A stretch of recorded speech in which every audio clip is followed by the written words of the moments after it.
Hello everyone, this is Taiki and today I want to talk more about autism. Now this is going to be quite a different topic from what I usually create, which is veganism, but I keep addressing the importance of understanding ableism. I keep referring to the idea that animals being suppressed because of ableism, not specifically speciesism, and I want to talk about that. So this society finds it desirable to see those normal traits like socializing, being an extrovert, outgoing, talkative, those stuff. And those who fail to do these are undesirable, regarded as undesirable. This can be a discrimination, because people are not created equally. People have different traits. But this ableist society puts an emphasis on importance of behaving in a certain way. And as an autistic person, I struggle to make sense of this society. For example, I did not have a easy childhood because of my autism. There are things that if you have autism, for example, hopefully you can relate to what I state in this video. So, autistic people, if you're autism, you're likely that you find saying what you want very difficult. And I want to connect that feature to the animal. The phrase voice for the voiceless can refer to the idea of animals being voiceless, so they cannot express themselves. That's why we have to express their right, call for their right, because we have voice, right? Humans have voice, but it's not equal. Not every human has voice. Just like autistic people. Well, I can try expressing myself in front of the camera because I've been practicing it, but a lot of autistic people struggle to do that. A lot of autistic people want to say something, but they just can't verbalize it. And this is a struggle that almost no one can understand if you don't have autism. And I'm gonna give you an example. So, as an autistic person, I have sensory issues. So I have a very sensitive ear, and also sunlight brightness kills my eyes, right? So if I am in a social situation, like a party, but once in a while, maybe like every 30 minutes, I have to go to a quieter place where nobody's around to kind of have a recharge. So I have to, go. But when I try to explain it to my friends, it's really hard to come up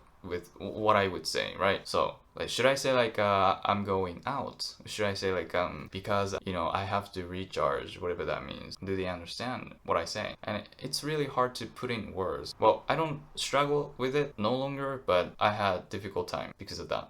I just suddenly disappear and everyone's looking for me. Where did he go? Or if someone says, "Oh, you look stressed out. What's going on?" and I can't express myself. That's the kind of experience I had in my childhood, and I still do sometimes, but not quite often. This is because I practiced. These traits shouldn't be judged or as desirable or undesirable. That's their form of communication. Forms of communication differ. So that's number one. It's hard to verbalize. Number two, facial expressions are really, really hard to read. I still don't know what people are thinking. I feel like an alien to this human society, because if someone is chit-chatting with each other, I don't know why they're doing that. I only focus on a productivity in a conversation, which you find it boring, perhaps. I get really bored after talking about some TV programs that you watched last night. Even if I watched, it's not going to be a long conversation. It's like, oh, this and that, that made me laugh, haha.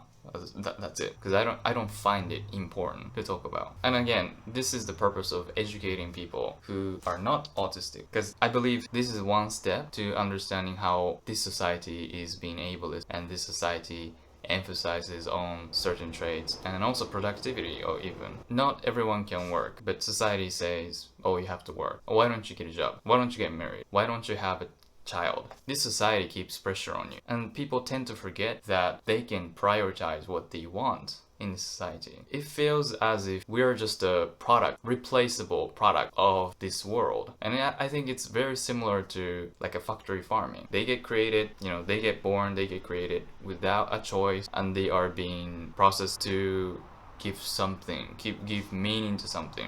Like society demands this meat or the dairy or the egg, so that's what their purpose is. And to me, I think it's not really as different. Humans being born and they're forced to work, they're oh, you have to work, get a job and contribute to the society, otherwise you're nothing, there's no point in living.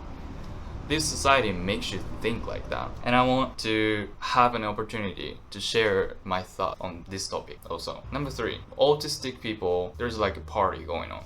all the time. Everything you see, neurotypical people or people who are not autistic, they just scan the room, for example, and pick up the most important information, right? If I'm not autistic, if I want to, have a shower, I just look at my bathroom and go. But autistic people, they just look and everything they see is being observed in their brain. And in my last video, I talked about Temple Grandin, how she's autistic and she can resonate with animals, and she designs slaughterhouse to make animals less stressed, whatever that means. In her book, she says that too. Autistic people tend to look at very small details first and then bigger picture. So the brain functioning is different from that of neurotypical people. And this is the same for animals too. Cows, for example, they're very sensitive when there's a light under sunlight, and if they suddenly go into the darkness, they have so much anxiety because they're very afraid of change. And it's the same for autistic people. Well,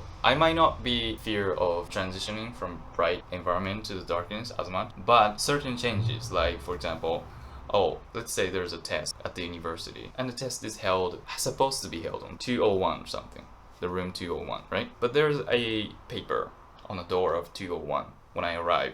Sorry, it's been changed to 301 now. And that really stresses me out, because, this routine, it's not going to be applied for everyone, because most other people can, okay, sure, I'll go upstairs. But autistic people or me, we get really stressed out because we hate changes more than most people. If you have autism, I know you can relate to that. Non-human animals and autistic people, we're like a same species, find similarity and resonate with them a lot more, I believe. So yeah, some of the autistic features can represent how animals think or act. And again, this society needs to understand why this nonsense, how certain traits are desired and those who lack those traits are oppressed. We have to keep questioning that, and we have to change that. And to be honest, I never thought of this way before I went vegan. I went vegan just because the ethical reason, right? I didn't want to contribute to this cruel practice because I loved animals. Well, even if you don't love animals, you shouldn't kill anything if it's not necessary with sentient beings. They feel pain, But after I discovered veganism and I went, got into like ethics and philosophy, this world is like that. This world is like a big factory farm, like a bird cage, where everyone has to act in a certain way. Everyone has to be productive. Otherwise, you're meaningless. You're going to be a downer. So, downer is, by the way, to describe an animal who is injured, therefore they're going to be, killed, and they're not going to produce meat. And it's overly productive society and extremely ableist society is what keeps animals and some people oppressed. Thanks to all my patrons. If you know what Patreon is a platform where subscribers can get exclusive content from the creator. My Patreon is all about forming connection with other vegans and becoming mentally stronger in this non-vegan world. So if you're interested, go check it out. It's in the link in the description below. Thank you so much for watching. If you liked it, please give it a thumbs up and subscribe, and I'll see you in the next one. Until next time.